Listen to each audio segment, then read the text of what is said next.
నమస్తే, నేను జాకిర్ హుసేన్. ప్రజెంట్ మనతోటి స్టూడియోలో సీనియర్ జర్నలిస్ట్ జగదేవ్ గారు ఉన్నారు. వెల్కమ్ చెప్పేద్దాం. Hello sir. Hi. Yes. So ఇప్పుడు మళ్ళీ నరేంద్ర మోదీ గారు మన ఏపీకి ఒక గుడ్ న్యూస్ చెప్పారని అయితే వార్తలు వస్తున్నాయి. సో ఆ గుడ్ న్యూస్ ఏంటి సార్? యాక్చువల్గా బీజేపీ అధిష్టానం ఆలోచన విధానము, వాళ్ళు వేసే ఎత్తుగడలు మనం ఆలోచించండి, మన ఆలోచన పరిధికి అంతు చెక్కుపోయి. ఎందుకంటే ఇప్పుడు ఒకవైపు జగన్మోహన్ రెడ్డి గారు అరెస్టు ఇవాళ రేపు లేదా బిగ్ బాస్ గురించి అన్నీ తెలిసిపోతున్నాయి, అందుకోసమే చంద్రబాబు నాయుడు గారు ఢిల్లీ వెళ్ళారు అని ఏవో రకరకాలుగా వార్తలు వినిపిస్తున్నాయి. కానీ బీజేపీ అధిష్టానం ఆలోచించేది ఏంటంటే రేపు 2026లో అంటే హార్డ్లీ ఇంకొక 8 monthsలో తమిళనాడు అలాగే వెస్ట్ బెంగాల్ ఈ రెండిట్లోనూ సార్వత్రిక ఎన్నికలు రాబోతున్నాయి, అసెంబ్లీవి.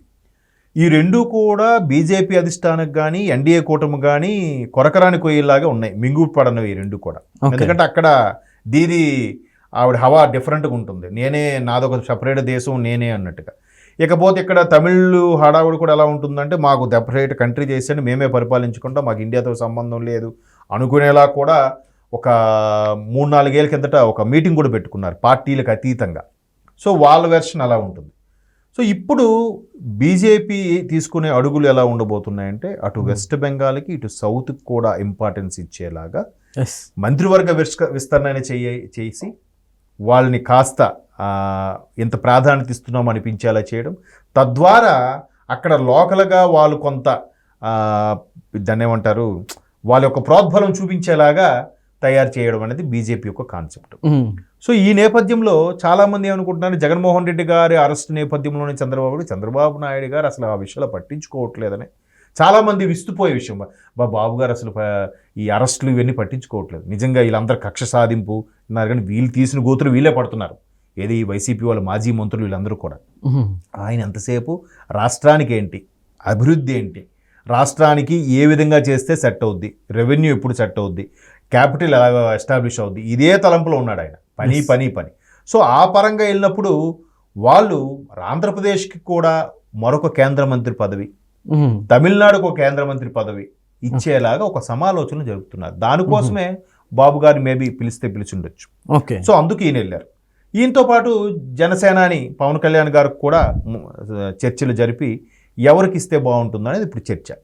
అయితే అక్కడ తమిళనాడు వ్యవహారంలో ఎన్నికలు ఉన్నాయి కాబట్టి తమిళనాడుకు కూడా మొగ్గు చూపేలాగా అన్నామలై, ఎవరు రిటైర్డ్ మాజీ ఐపీఎస్ అధికారి అన్నామలై గారు బాగా పవర్ఫుల్గా మొన్న సార్వత్రిక ఎన్నికలు చాలా పవర్ఫుల్గా తిరిగారు. ఎందుకంటే ఆయన కొన్ని స్టేట్మెంట్స్ నాకు చాలా నచ్చాయి కూడా. ఎలా నచ్చాయంటే, ఇప్పుడు అక్కడెక్కడో గాజా మీద దాడులు జరిగాయి, పక్క రాష్ట్రంకి వెళ్ళిపోయారు, లేదా రష్యాను ఉక్రెయిన్ దాడులు జరిగి ఉక్రెయిన్లు కూడా పక్క దేశాలకు వెళ్ళిపోయారు పొట్ట చేత పట్టుకొని. బట్ అదే ఇండియా మీద ఎవడైనా అటాక్ చేస్తే మనం ఉండే పరిస్థితి ఏంటి, మనం ఏ దేశంకి వెళ్తాం? ఒక 3 వైపులో సముద్రం, ఇంకోవైపు వెస్ట్ బెంగాల్ వెళ్దామంటే వాడు మనకి తిరిగి మన మీదకి వచ్చి పడదామని చూస్తున్నాడు కదా, వాడు రానివాడు. ఇంకోవైపు పాకిస్తాన్ వెళ్దామంటే ఆడు ఇంకా దరిద్రుడు. ఇంకెట్లా పోతాం మనం? అంటే ఉన్న ఆస్తులు అన్నీ వదులుకొని పొట్ట చేతి పట్టుకుని వెళ్ళే పరిస్థితి వస్తే భారతదేశానికి ఏంటి పరిస్థితి? కాబట్టి మన దేశాన్ని మనమే కాపాడుకోవాలి. మన పౌరులు ఇంకా పిచ్చిగా అలా పాకిస్తాన్ వాడికో వెస్ట్ బెంగాల్ వాడికో సపోర్ట్ చేసి బతికితే మన బతుకు లేదు అనే విధంగా చాలా క్యాన్వాసింగ్లో చాలా బాగా మాట్లాడాడు. మంచి స్పోక్స్ పర్సన్, మంచి డేరింగ్ పర్సన్ కూడా అన్నామలై. సో ఇప్పుడు అన్నామలైకి రాజ్యసభ ఎంపీగా చేసి కేంద్ర మంత్రి చేసుకోవాలనేది బీజేపీ ఆలోచన. ఎందుకు? అన్నామలై వచ్చిన తర్వాత ఓటింగ్ పర్సంటేజ్ పెరిగింది. అఫ్ కోర్స్ ఆయన కోయంబత్తూరులో పోటీ చేసి ఓడిపోయి ఉండొచ్చు, ఎంపీగా పోటీ చేసి, కానీ అన్నామలైకి ఒక క్రేజ్ ఉంది. ఆ క్రేజ్ని క్యాష్ చేసుకోవాలంటే ఆయనకు ఒక పదవి ఇస్తే ఆయన కాస్త అయినా బీజేపీని మరి కాస్త ఆ పదవితో అక్కడ చలామణి అవుతే 5,000 ఉంటుంది, కానీ పదవి ఏమి లేకుండా బీజేపీని అంతకని పైకి తీసుకురాగలుగుతాడు. అక్కడ ఉంటే ఆయనకు ఒక సెక్యూరిటీ, ఆయనకు ఒక పరపతి, ఒక స్ట్రాటజీ ఉండాక అప్పుడు బీజేపీని డెవలప్ చేయొచ్చు అని ఆయనకి ఇవ్వాలనుకుంటున్నారు. ఇకపోతే ఆంధ్రప్రదేశ్కి వచ్చేసరికి ఆల్రెడీ టీడీపీ వాళ్ళకి 2 కేంద్ర మంత్రి పదవి ఇచ్చారు. 3వ కేంద్ర మంత్రి పదవి కూడా ఆంధ్రప్రదేశ్కి ఉన్నా అది మరలా బీజేపీ, ఇది నరసాపురం రాజు గారికి ఇచ్చారు.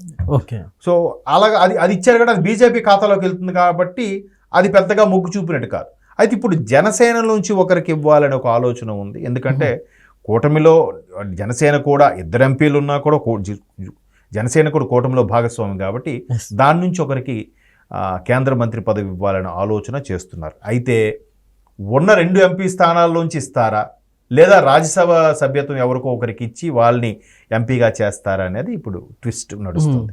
సో అది కానీ సఫలీకృతమైతే బీజేపీ మరి కాస్త ఆంధ్రప్రదేశ్లో ఇప్పటికే 8-9 ఎమ్మెల్యేల సీట్లు తెచ్చుకుంది, 4-5 ఎంపీ స్థానాలు తెచ్చుకుంది. So because of TDP Janasena అని తెలుసు అందరికీ. బట్ వాళ్ళకంటూ ఒక సొంతంగా ఓటు బ్యాంకింగ్ డెవలప్ చేసుకోవాలంటే మరికొన్ని పదవులు ఇచ్చి ఎంకరేజ్ చేయాలి. సో దాంట్లో భాగంగా ఆంధ్రప్రదేశ్కి తమిళనాడుకి ప్రాధాన్యత ఇస్తున్నట్టే సౌత్లో పాగా వేయడానికి బీజేపీ ఆలోచిస్తుంది. సార్, ఈ పదవుల వల్ల అభివృద్ధిలో ఏపీ అభివృద్ధికి ఇంకా దోడ్పడుతుందా అంటే ఆ పర్టికులర్గా ఏదైతే కేంద్ర మంత్రి పదవికి సహాయ మంత్రి ఇస్తారో లేదా డైరెక్ట్ క్యాబినెట్ హోదా ఇస్తారో తెలియదు. కానీ ఒకవేళ అలా ఇచ్చినట్టయితే ఆ క్యాబినెట్ హోదాకు సంబంధించిన ఏ ఫండ్స్ ఏ ఉన్నా కూడా అది ఆంధ్రప్రదేశ్కి డెడికేటెడ్గా వాడుకోవడానికి అవుతుందిగా, ఆయనకి ఆ అధికారం ఉంటుందిగా కేంద్ర మంత్రికి ఇవ్వాలనుకుంది. అసలు చెప్పాలంటే ప్రతి ఎంపీ కూడా ఎంపీ నిధులు కూడా ఉంటాయండి. ఆ ఎంపీ ఆ నియోజకవర్గంకో లేకపోతే ఆ రాష్ట్రానికి ఉపయోగించుకునే అధికారాలు ఉంటాయి. కాకపోతే మన వాళ్ళు ఆ ప్రాసెస్ చేయరు. మేబీ కేంద్రం కూడా అలాగే ఉంటుంది. అంతా ప్రధానమంత్రి, హోంశాఖ, ఫైనాన్స్ శాఖ వీళ్ళందరూ డిసైడ్ చేసి మీరు ఎంపీ లాట్స్ ఉన్నాయి కానీ అంత కష్టం ఇవ్వం, కొంటే ఒక 10 లక్షలు 20 లక్షలు ఇస్తాం, ఆ రోడ్డుకో లేదా కన్స్ట్రక్షన్కో ఆ బావిలు తవ్వడానికి దేనికో వాడుకోండి ఎంపీ నిధులతో అన్నట్టుగా చెప్తారు తప్ప భారీ మొత్తంలో ఇవ్వడానికి నచ్చరు. సో అలాంటప్పుడు భారీ మొత్తంలో అంటే శాఖాపరమైన నిధులు వస్తేనే భారీ మొత్తంలో వస్తాయి. అప్పుడు అది మనకి రాష్ట్రానికి ఉపయోగకరంగా ఉండే ఛాన్సెస్ ఉంటాయి. అట్లనే ఈసారి నరేంద్ర మోదీ గారు ఏపీ మీద కొంచెం స్పెషల్ ఫోకస్ చేసినట్టు కనిపిస్తుంది సార్.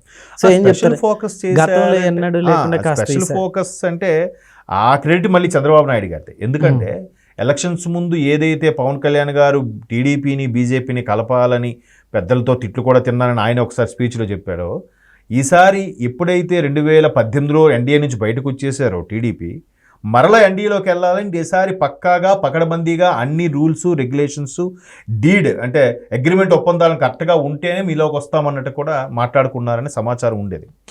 బట్ కొన్ని బయటికి రావు. బట్ ఈసారి పక్కాగా ఆంధ్రప్రదేశ్ని పైకి లేపడానికి, ఎందుకంటే 2019లో ఏర్పడిన ప్రభుత్వం వల్ల ఆంధ్రప్రదేశ్ ఒక్కసారిగా 10 ఏళ్ళు వెనక్కి వెళ్ళిపోయింది. 10 ఏళ్ళు వెనక్కి వెళ్ళిపోయింది. దాన్ని మళ్ళీ ఇప్పుడు గాడిని పెట్టాలంటే ఉద్యోగులకి జీతాలు లేవు, రిటైర్డ్ ఎంప్లాయీస్కి పెన్షన్స్ ఇచ్చే పరిస్థితులు లేని రాష్ట్రాన్ని మళ్ళీ గాడిని పెట్టాలంటే రెవెన్యూ అనేది చాలా ఇంపార్టెంట్, టర్నోవర్ అనేది చాలా ఇంపార్టెంట్. మెల్లమెల్లగా రాష్ట్ర పరిస్థితిని సెట్ చేయాలి, ఎక్కడికక్కడ గాడిని పెట్టాలి. మెయిన్ అడ్మినిస్ట్రేషన్ అతాకుతలం అయిపోయింది. ఇవన్నీ సెట్ చేయాలని కొంత టైం పడుతుంది. ఆ టైంకి మీరు పూర్తి సహకారం ఇస్తారంటేనే ఈసారి మీతో టైఅప్ అవుతాం, లేదంటే అవ్వము అని ముందే ఒప్పందం తీసుకున్నారు. కాబట్టి ఆయన చెప్పాడు కూడా, ఎన్డీఏతో మరలా ఎంట్రీ అవుతున్నారు. బయటికి రాగానే ఆయన ఒక ప్రెస్ మీట్లో బాబు గారు కూడా ఈసారి అన్ని ఒప్పందాలు కుదుర్చుకొని బరిలోకి దిగాము అన్నట్టుగా చిన్న హింట్ ఇచ్చారు బాబు గారు. సో ఆ హింట్తోనే వీళ్ళు కూడా బీజేపీ కానీ ఎన్డీఏ కూటమి కానీ మనకి ఆంధ్రప్రదేశ్కి రావాల్సినవి ఇస్తుంది. అండ్ మోర్ ఓవర్ వీళ్ళు కూడా మరీ ప్రెజర్ చేయట్లేదు. రాష్ట్ర పరిస్థితి బాగాలేదు కాబట్టి దానికి తగ్గట్టు స్పెషల్ స్టేటస్ ఇవ్వకపోవచ్చు, స్పెషల్గా కొన్ని ప్యాకేజీలు ఇవ్వండి అన్నట్టుగా మెల్లగా రాబట్టుకునే ప్రయత్నం చేస్తుంది. Okay sir, thank you.